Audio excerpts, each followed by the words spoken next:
Ryan, like a good Canadian Mountie, you got your man. Good shout, that. Yeah, listen, we did.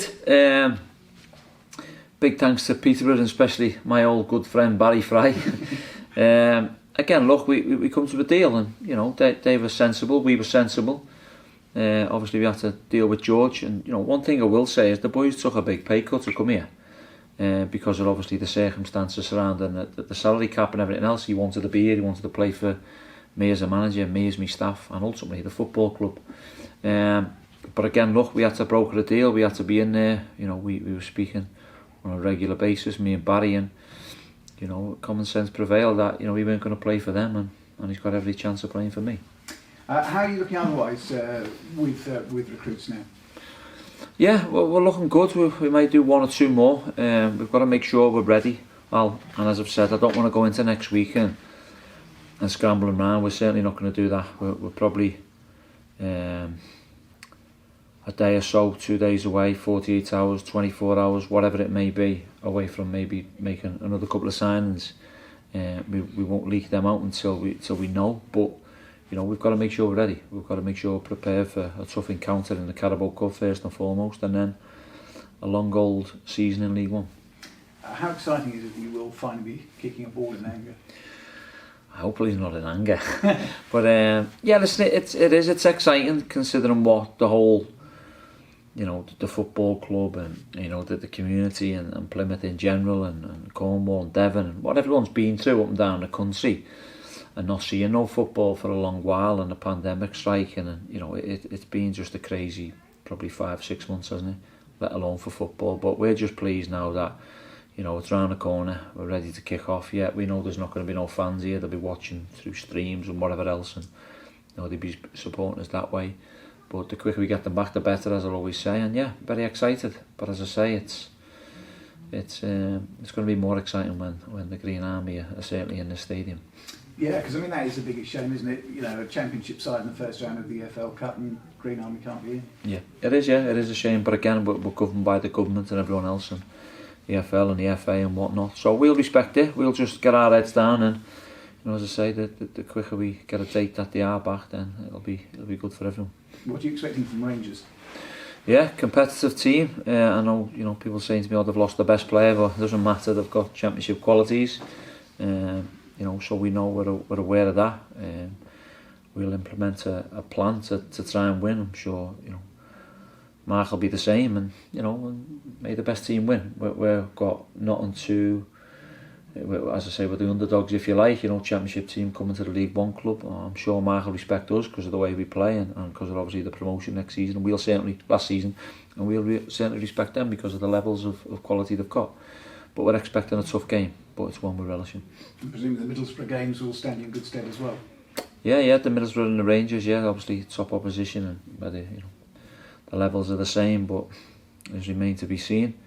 But again, regardless of you know who you're playing pre-season, when you're coming up against the championship opposition in Queen's Park Rangers, you have to make sure you respect them. And you have to make sure you do the work. So we'll continue our work today as we've done all week in preparation for Queen's Park Rangers. Everybody fully fit? Yeah, everyone's fully fit, apart from Luke. Luke's obviously struggling with his shoulder, as I mentioned last week, so we'll keep an eye on that. We may need to address it with, I don't know, we'll see. I'll leave that to Dave, but we may need to address it with an injection or something and go from there and see how it is. But yeah, apart from Luke, everyone's fit. And George is obviously fully fit, but hasn't trained with you over the summer. Yeah, no, but he knows our style of play. He knows everything about us. He's probably fitter now than he was when he come, because I think he's had a good pre-season with Peter also, and in the last 5 or 6 days have been a little bit stop-start for him, and you know he hasn't trained with the first team as much as he'd probably liked, but obviously when the move's getting closer, it's obviously not done much. But we'll monitor him today in training and tomorrow, and then we'll see where he's at for Saturday. Brilliant. Thank you. Cheers, mate. What will you do with backup keeper for Saturday? I'm already on with it, Chris. Could that be one of your couple of signings? Yeah. Okay. So you're expecting to have a goalkeeper in before the weekend? Yeah, if we can get it all done. But expecting and doing is two different things. But hoping. We're on with it. Okay. So you're going to leave that to Dave. So you're going to give Luke an injection and see if it's... No, we're not going to. We may have to. So Yeah. we'll just monitor him at the moment. Yeah. His shoulder, top of his shoulder's a little bit Yeah. painful, and he's overstretched it. Look at, I don't know what's in the shoulders. I've done my 2 shoulders, but I don't know what the damage is yet. We'll get it looked at. We've addressed it. We'll further on scan it, and then we might have to inject it, which is like a painkiller. But we'll just take our time. There's no rush. We'll just make sure it's right, as I've always done with injuries. We'll make sure that it's blob on, whether it's injection, whether it's a couple more days rest, whatever it is. I'll leave that up to the experts in the physio. And Joe Evans is all right after Joe's fine, yeah. Joe's fine. He's got a fat ankle, but he's all right apart from that. He's trained Monday, Tuesday. He's had a day off yesterday, and he'll continue to train today. It sounded the way that you, when we talked to you about George, that a loan was the most likely. So how did we end up with a 3-year contract for an undisclosed fee? How did we end up with it? I think that's my scouse power, I think. No, again, and I respect, obviously, Barry and Peterborough's situation on it. He's come to the end of his contract. He's still only 23. We've done a deal over a period of time.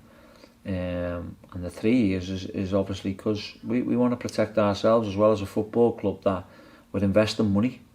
So we all know what the chairman's like, investment, and we need to make sure that we, if anything ever happens and George continues to perform like he did last season, and then we're in a strong position. Listen, I'm not saying George is going to leave after a year or two, but we need to make sure we put ourselves in prime position that if anything did materialise and someone was to pay the club £1 million and he was available to leave, then we need to make sure that we cover our back. So I think a 3-year for a 23-year-old is a big statement, and I've read some reports that we don't give 3 years out. Well, but that's where times have changed this football club, especially under me and Simon Allett and the board of directors and my CEO Andrew and the secretary Zach and me director of football and everyone associated. We want to make sure we do the best for this football club, and we're certainly doing that in the signings we've made. And when we knew we could potentially strike a deal, then it was a no-brainer. But as I say, George has come here, he's left a lot of money behind, but he knows he can eventually get back to that in years to come. So we're just pleased to have him on board. We're pleased to bring him back to the football club for long term and not short term. And as we've said before, he's now ours. Where's he going to play? Where do you think? Left wing back or centre midfield, I guess. But yeah, no. Listen, I think with George, is he the left wing back that you've been looking for in pre-season? Yeah, of course. Listen, he's got his qualities. He actually done a lot better than expected defensive duties last season. In that, getting his jaw broken and his nose broken in the same thing. So again, look, we know that George, we still need to work with him a little bit on his defensive duels, but again, that's why we've invested in him, and that's why he's a 23-year-old lad. I've known George since he was a 17-year-old boy at Crewe, and I know what he's about, I know his personality, and people say to me, you're certainly getting the best out of him. Well, that's good for us and good for George, and as I say, when you've got someone who assists 12 assists and scored 3 or 4 goals, 3 goals last season, was it? 3 goals, then they're the type of players you want. But he could play centre midfield if he... Yeah, listen, he can play anyway. He can play right side, he can play right wing back, he can play in one of the 8 pockets. He's got various positions, and we will probably play him in some of the positions depending on what we're doing and how we're going about it. Without giving any too many secrets away, we've got Gaz Sawyer who can play left wing back. We've got Ryan Lowe who's doing great in training pre-season at the moment as well. So look, I think Joe Edwards can play over there, Byron Moore can. We've got loads of flexibility in the positions in the players. So listen, George is one of them players that can play 3 or 4 different positions, right, left, or in two 8 pockets. You had Calvin Miller and Ben Reeves on trial with you last Saturday. Yeah. Can you tell us anything about those? Yeah, Reeves is still with us. We'll monitor him over the next. We'll monitor him today and tomorrow, and we'll see what we can do with that. He's got excellent ability. His pedigree speaks for itself. He's at promotions out of League One. He knows what type of football we want. He knows what type of football he's been in Carl Robinson's teams in League One and at MK Dons and at Charlton. He's a great footballer. So we'll monitor that over the next 2 or 3 days maybe, and we'll look to see what we can do with that. But again, he's been excellent. But we've just got to make sure. Listen, he definitely fits our bill, but we've got to make sure we can. If we are going to do anything, we can come to make sure that the agreement's right for not just Ben but for the football club. And then obviously Calvin, we again with George coming in, we were looking to do something with Calvin, but again, to be fair to the kid, he wants to play. you know, he's had a couple of years of not playing, and he wants to go somewhere where he's going to be number one. I couldn't guarantee him number one. Potentially in terms of potential, I'll turn that off here. Potentially in, is it still on? Still recording now?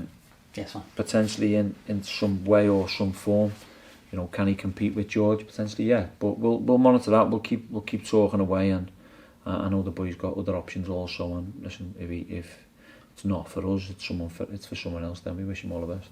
I normally turn the phone off, but my little lad's at home on his own. It went your little lad anyway. I'd have answered it if it was him. Is Ben Reeves? You said you might have a couple more signings. Would Ben Reeves be potentially one of those couple of signings? Yeah, he fits the bill. Yeah, he fits the bill. But again, look, I can't say we're going to do this and going to do that. We haven't spoke to Ben over stuff as yet, and he's training with us. But listen, if he weren't one we were considering, he wouldn't be in the building. So obviously, he wouldn't be an on-trial. You'd have to consider it, obviously. And then again, look, we you know, we're fine with the budget. We're in a good place with it. So we've still got more to manoeuvre, and that doesn't mean that one or two might not go out as well. You know, we'll probably see a couple of youngsters maybe start going out on loan after the Norwich game on Tuesday, and then we'll look to, you know, further there. And I think as we get on throughout the season, Chris, especially through September and October, you'll get a couple of lads wanting to come and speak to us because they might think, well, I ain't going to play much and I can go here and play games, and I'll never stand in anyone's way. If they feel I'm not up for a fight, then I'll happily speak to them and let them move on and play some football. But ultimately, I want to have the best squad I possibly can get, and we're certainly doing that. Last one, I understand there's an issue with Ruben Wilson applying for Parkway. Is that? Yeah. Is it knocked on the head now? That. Yeah, well, we might as well just listen, basically we can't... It sounds as though it's too low a standard or something like that. Yeah, so basically he can't go on loan there now because of the league levels. I think it's step 5 and above, and step 4 and above, and he's 1 below. We'll go to for Rubes, but because he's been there and scored a few goals and done well, and I know Lee loves him and the chairman, and they wanted to get it done. We were desperately trying to do it for him, but ultimately it's the rules and regulations, so it's not going to work. But we'll have a chat with Ruben again. He's one that'll, you know, go out somewhere, and we'll see where we can get him, obviously higher up the pyramid. But again, I thought it was a good fit to go Parkway because he was probably guaranteed to play a lot of games, and as I said, we're helping our neighbours out, but unfortunately because he's now a pro footballer, we can't do it. Thank you. Cheers lads. Great, thank you.